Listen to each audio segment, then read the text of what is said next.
How can we find meaning and purpose in our spiritual journey? How can the teachings of C.S. Lewis in Mere Christianity illuminate our path and transform our lives? In this video, we will explore the answers to these questions through Lewis's profound ideas. With his mastery of combining powerful metaphors with spiritual truths, Lewis leads us on a journey of discovery, faith, and personal transformation.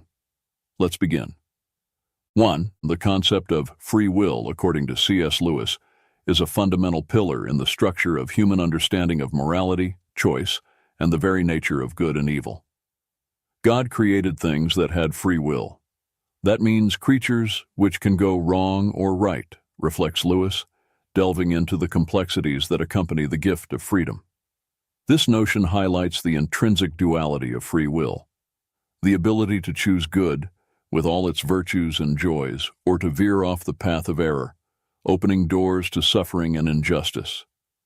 Lewis advances with a provocative perspective. If a thing is free to be good, it's also free to be bad. Here, freedom is seen not just as a faculty of choice, but as an internal battleground, where each decision reflects not just a momentary preference, but an echo of the soul resonating through the fabric of the universe. This freedom, though perilous, is considered by Lewis as essential for the existence of any love, goodness, or joy worth having. The choice to confer free will upon creatures, despite the inherent risks, is presented by Lewis as a divine decision grounded in the pursuit of a creation capable of genuine love and authentic communion. A world of automatons, of creatures that worked like machines, would hardly be worth creating, argues Lewis, highlighting a vision where true joy and meaning emerge not from programmed obedience, but from a free and voluntary choice. This viewpoint underscores the conviction that the capacity to choose wrongly is inseparable from the ability to truly love and find authentic joy. 2. In the passage on whether Jesus is Lord, C.S. Lewis directly confronts one of the central dilemmas of Christianity with a clarity that defies indifference. He begins by attempting to cut through a common misconception: the willingness to acknowledge Jesus as a great moral teacher, but not to accept his claims of divinity. Lewis insists that this position is untenable, arguing that Jesus' own declarations about himself force a decisive choice. A man who was merely a man and said the sort of things Jesus said would not be a great moral teacher. He would either be a lunatic, on the level of a man who says he is a poached egg, or else he would be the devil of hell. With this statement, Lewis not only challenges neutrality towards Jesus, but also highlights the seriousness of his claims. If Jesus were not who he claimed to be, then his instructions would lose all moral merit, relegating his claims to either delusion or malevolence. The choice proposed by Lewis is stark and inescapable. Either this man was and is the Son of God, or else a madman or something worse. This trilemma, Lord, lunatic, or something worse, leaves no room for a moderate or uncommitted appreciation of Jesus. It is a summons to confront the reality of his claims and the profound implications they have for faith and life. Lewis vehemently rejects the idea of treating Jesus as a mere ethical educator, criticizing such a view as condescending absurdity. He argues that Jesus did not leave open this possibility, not intending to be remembered merely as a moral leader. Jesus' instructions and actions, intertwined with his claims of divinity, demand a deeper and more personal response. This challenge leads to a reflection on the nature of belief and the seriousness with which we approach the central claims of the Christian faith. Accepting Jesus as Lord and God is more than an intellectual assent. It is an act of faith that redefines the orientation of our lives, recognizing his authority and the truth of his mission and teachings. If you're enjoying this content, consider subscribing to the channel for more updates and videos. 3. Lewis's intellectual journey leads us to confront the paradox of the existence of evil and injustice in a world created by a just God. My argument against God was that the universe seemed so cruel and unjust. But how had I got this idea of just and unjust? This initial inquiry challenges the notion of moral relativism and points to the existence of an absolute standard of justice, suggesting that our ability to identify evil implies the existence of objective good.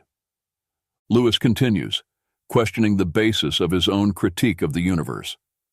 A man does not call a line crooked unless he has some idea of a straight line. What was I comparing this universe with when I called it unjust? Here he touches upon a crucial point, the innate awareness of justice and righteousness that transcends personal subjectivity, suggesting an origin beyond mere social construction or adaptive evolution. Considering the possibility of abandoning his notion of justice as merely personal, Lewis realizes a collapse in his argument against the existence of God. But if I went on to say that the world was really unjust, then my argument against God collapsed too, for the argument depended on saying that the world was really unjust, not simply that it did not happen to please my fancies.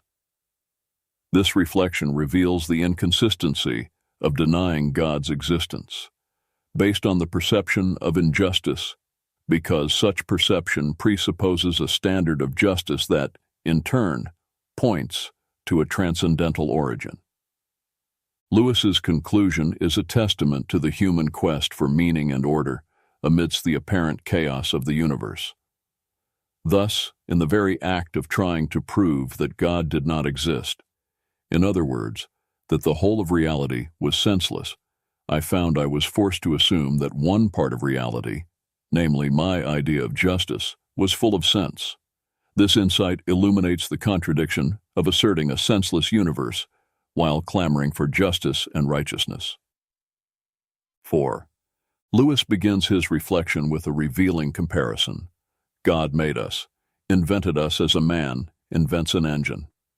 This analogy invites us to consider the intentionality behind our creation, suggesting that, just as a machine is designed to function with a specific type of fuel, we were created to find our source of energy, our purpose, and sustenance in God. Continuing with the metaphor, Lewis states, a car is made to run on petrol, and it would not run properly on anything else. Here, petrol represents more than just physical fuel. It symbolizes the spiritual essence that is necessary for the human engine to operate at its full capacity. This comparison vividly illustrates the idea that attempting to find satisfaction or purpose outside of this divine source is as futile as expecting a car to function without proper fuel. Deepening the analogy, Lewis clarifies, God designed the human machine to run on himself. He himself is the fuel our spirits were designed to burn, or the food our spirits were designed to feed on. There is no other. This statement underscores the exclusivity of the relationship between the Creator and the creature, emphasizing that true fulfillment and joy can only be found in intimate communion with God. Lewis then addresses a common misconception, highlighting that it is futile to ask God for happiness and peace in our own way, ignoring the religious dimension. That is why it is no good asking God to make us happy in our own way without bothering about religion. This observation leads us to reflect on the nature of true happiness, which transcends temporary pleasures and the superficial solutions we often seek. 5. Life, as imagined by Lewis, is a vast corridor filled with doors, each representing a spiritual path or belief. The corridor is a place for waiting, a place from which to try the various doors, not a place to live. This analogy underscores the transitory nature of the spiritual quest, where the comfort of indecision or reluctance to commit to a path is seen not as solutions but as temporary and unsatisfactory postures.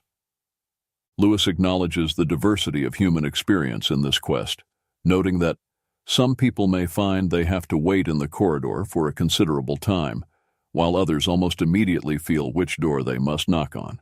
This variation reflects the complexity of individual spiritual journeys and the patience required in seeking clarity and conviction. However, he reassures, suggesting that any waiting is part of the divine plan. But I am sure that God doesn't keep anyone waiting unless he sees that it is good for him to wait. The waiting in the corridor, though necessary, is not an end in itself. When you do get into your room, you will find that the long wait has done you some kind of good, which you would not have had otherwise. This promise suggests that periods of uncertainty and active seeking are enriching, shaping us in ways we do not fully understand until we find our door. Lewis's guidance for this waiting is active and intentional.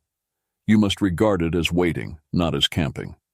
This implies a diligent search for truth, a commitment to pray for light, and the practice of universal precepts that unite all seekers of truth, regardless of the specific door they eventually knock on. 6. Lewis begins with a sharp observation about the correspondence between desire and satisfaction in human experience. Creatures are not born with desires unless satisfaction for those desires exists.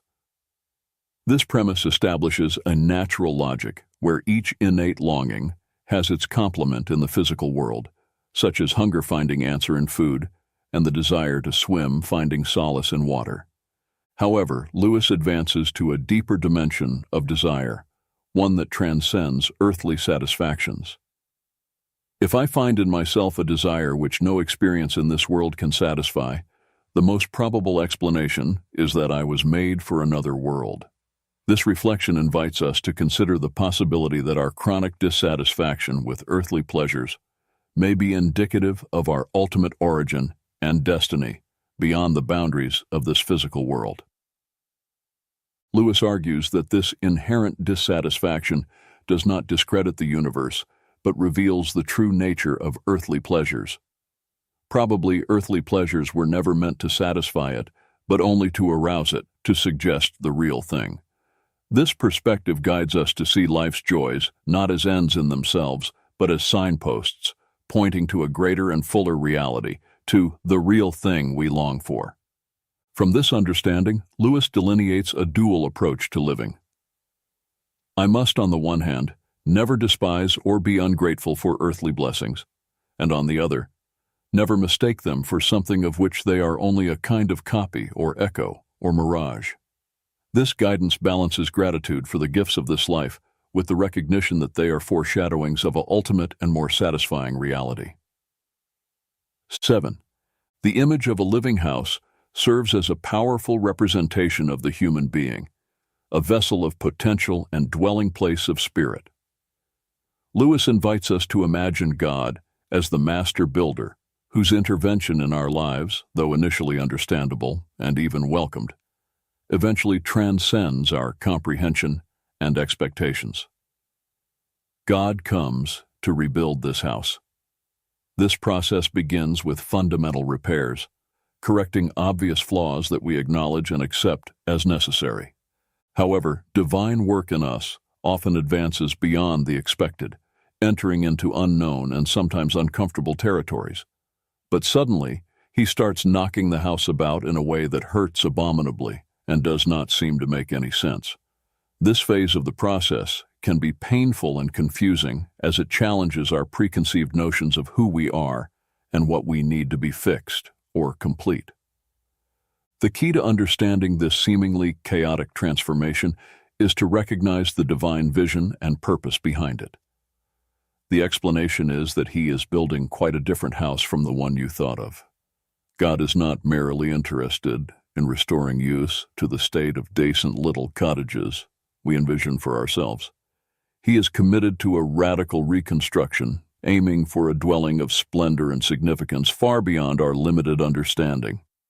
Lewis describes a process of ambitious addition and expansion, putting in a new wing here, putting on an extra floor there, running up towers, making courtyards. These changes, though initially painful and bewildering, reflect God's desire to transform our existence into something grand and beautiful, a structure worthy of the divine presence itself. Through the rich metaphors and profound reflections presented by C.S. Lewis, we are invited to contemplate the spiritual journey and personal transformation in a new and revealing light. Whether considering free will, the nature of our deepest desires, or the process of being reconstructed by the divine hand, Lewis offers a perspective that transcends the mundane, pointing to a broader and deeper reality that shapes our existence. His words remind us that we are not mere static constructions, destined to remain small and unchanged, but rather works in progress in the hands of the Creator. The pain and confusion often encountered in the process of growth and transformation are not signs of failure or abandonment, but rather indications of a larger work in progress, one that aims to elevate us to heights and depths of being that we can barely imagine.